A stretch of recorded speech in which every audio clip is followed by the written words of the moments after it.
Just a short review of the Ozark Trail 12-person instant cabin tent, how I have it set up. It is a large tent, 3 sections.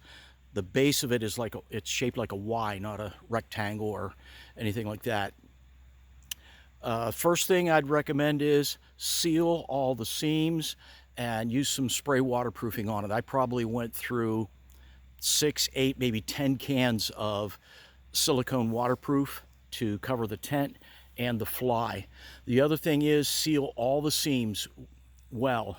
The first time I used this tent, I had 9 different leaks inside, which on part 2 of this review, I'll point out.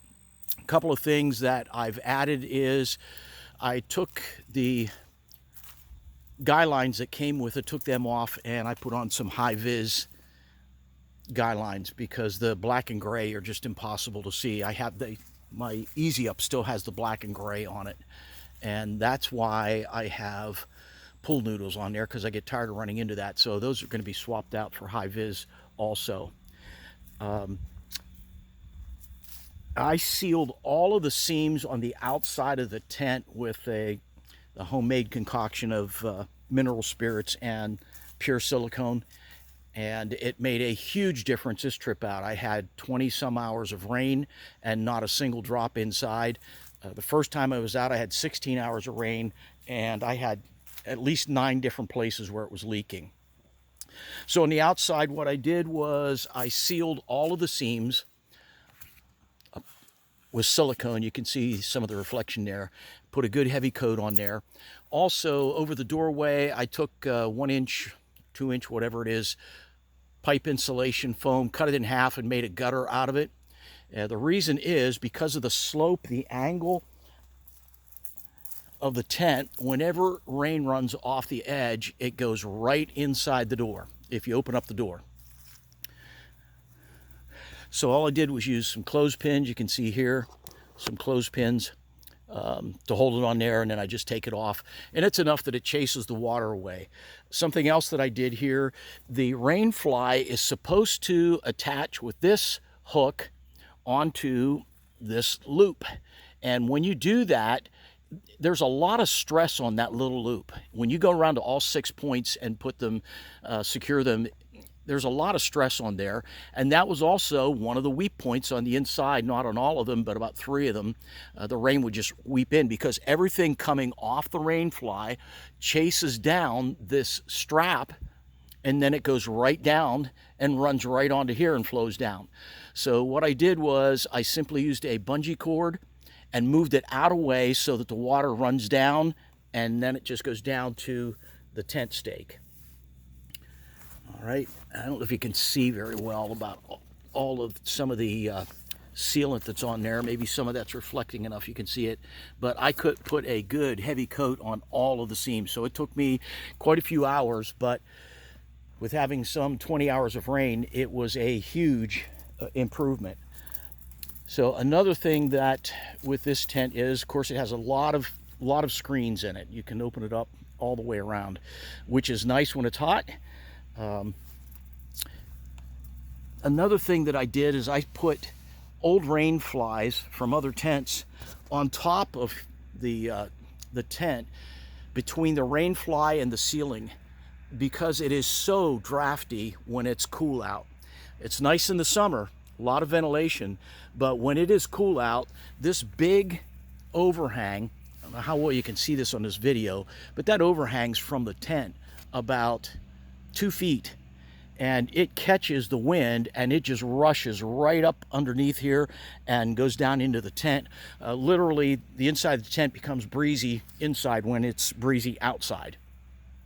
And so by throwing these old rain flies up there and just kind of tying them down, using some clothespins here and there, it cuts down on the draft, also the heat loss, because I use a little buddy heater inside when it is chilly in the morning or late at night. And yes, I still use ventilation, so no worry about carbon monoxide off of that. Here's an example of how the rain just comes off the rain fly. Here's the rain fly, and then it just comes right down and it falls right onto the door. So like the doors on the ends here, these somewhat D-shaped doors, the rain just cascades off the rain fly down across those. So if you go in and out of them during the rain, it just gets a lot of water inside. And so I do not use the D doors basically at all. And then you can see again where I just used a bungee strap to keep the rain fly secure, but to keep it out away from, so the water wicks down and it doesn't run down onto the tent itself. I also sealed real well down here along the bottom. I don't know how well you can see any of that, but you can see down here where some of the silicone is. But all along where the bottom of the tent is sewn to the wall, I put a good heavy coat of silicone on there. And like I said, this trip I have no leaks inside at all, and we had quite a bit of steady rain. It wasn't a downpour, but it was a good heavy rain.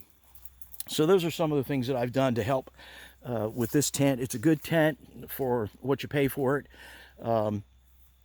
I'll do another review on the inside setup and point out the locations where it leaked for me. And most places that it leaked was either in a corner. 3 of the 6 corners leaked, and then a number of the loops that are sewn in to tie up the screen areas. That's where it was leaking through. And I don't have any leaks at this point, so that's a good thing. Now, some of the other things that I do for my camp setup, I have 2 solar panels, I have a Jackery, and then I have a homemade battery bank also, and so I keep those charged up. I also set up some motion lights. Those are solar powered, and there's one there. I have them around the perimeter of the tent. There's one on a stand right there. It makes it nice when you're out at night. You got to walk out, go out to your vehicle, or you're out, take a walk in the evening or whatever, come back at dark, and they automatically come on. So I have those around the perimeter of the tent. So those are some of the features that I've done with mine. Oh, one last thing there. I have these little dusk to dawn markers. Again, it just makes it nice if you're out late and you come back to your site, that the lights are on. You find your way easily without tripping over tent pegs and everything else, which I tend to try to mark with pool noodles so I can see them at night. So that's the Ozark Trail 12-person instant cabin tent.